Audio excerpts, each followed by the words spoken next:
Charlotte Schwabe with the Kemper girls tennis team competed at the state girls tennis tournament for an individual this past week and wrapped up yesterday with a fifth place finish, going 2-0 on the day. She would win her consolation bracket to start the day, 6-1 and 6-love, then win her fifth place match. It was a tight one, two tie-breaking sets. Both sets she won 7-6. She won 7-4 in the first tiebreaker and 7-3 in the second tiebreaker. So congratulations to Charlotte Schwabe again for finishing fifth at the state girls tennis tournament as an individual. Cross-country action yesterday on the boys' side of things. ICAM Manning hosted their own invite. They would win it with 41 points. Woodbine would take second with 43 points. Nathaniel Connor took 13th. Gage Julian would finish up in 18th place. On the girls' side of things, Arweva also ran down there. ICAM Manning would finish in first with 26 points. Arweva just two runners, so no team score. For ICAM Manning, Macy Rasmussen was 15th. Alexis Olson would finish up in 22nd. For Arweva, Vivian Blackford 19th. And Gabby Hundling would finish up in 20th place.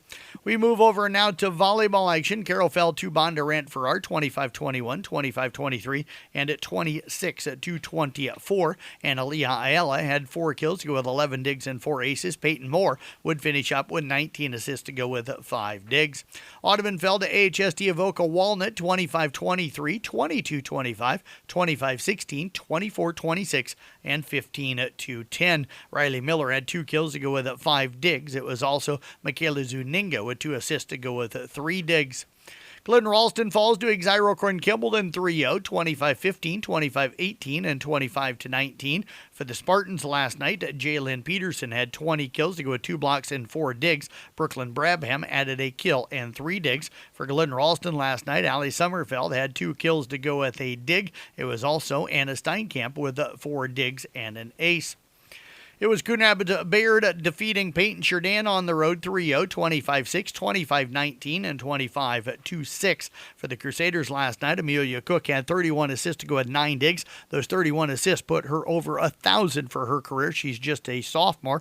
It was also Anna Hart with 11 digs to go with 5 aces. She added 4 assists. For Peyton Chardin last night, Chloe Happy had 6 blocks. It was also Mia Rosso with 3 kills to go with 3 digs. South Central Calhoun fell to Manson North Webster in 5, 25-10, 19-25, 25-27, 25-19, and 15-11. Macy Dorman had 19 digs. Morgan McChesney ended up with 16 digs to go with 4 aces. Esac falls to Sioux Central in 4, 27-25, 19-25, 27-25, and 26-24. Jordan Carroll had 33 assists to go with 20 digs. Those 33 assists gave her the all-time school record for assist in a career. Miranda Gertis would finish up with 11 kills to go with 3 blocks. Arweva has been strong on offense most of this season and will be looking for consistency as they host Griswold in Week 6. The Rockets have scored at least 50 points in their last 2 games and head coach Austin Sulk says they need to block well against the Tigers' defensive look.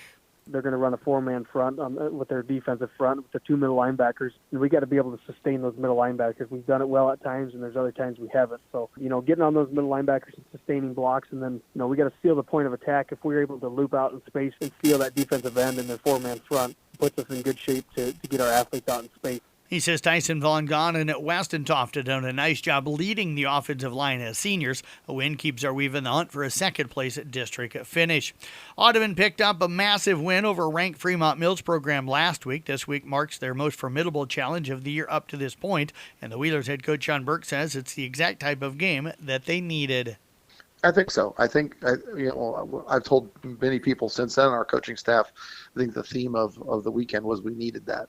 We needed that. We needed that kind of push. We needed that kind of wake-up call. Not that we were overlooking them at all, but we just hadn't played anyone that was going to match our physicality. Wildcats head coach Dave Prescott says they will need to be relentless offensively against the Wheelers. They're fast on the outside, and we'll just have to block well and execute our plays and just kind of try to be relentless and not try to do things that we're not capable of doing, and we'll just have to keep. With 2 weeks left after this matchup, both teams see this as a necessary victory. Elsewhere tonight, locally, Carroll goes to Greene County on 93.7 KCRO with Mason Nealon and Jackson Kerrigan. Pregame at about 6:20 with a kickoff at 7 o'clock. Kemper hosting Spirit Lake on KCIM with Nick Brinks and also Nathan Graving. Pregame at about 6:20 with the kickoff at 7 o'clock. East Sac County's at South Central Calhoun tonight. I'll have the broadcast with Todd Danner on Kick 106.7. Pregame at about 6:15 with a kickoff at 7 o'clock. Ike Manning also tonight at Loma, and Arweva again hosting Griswold. New Way Ford Scoreboard Show tonight with KC Miners, Craig Lux and Jim Molitor. That'll run from 10 to midnight on KCM and Kick 106.7. Again, scores from all of our area schools and their districts and interviews with all 9 of our area football coaches. That's sports here on the CB Sports Network. I'm Jeff Blankman reporting.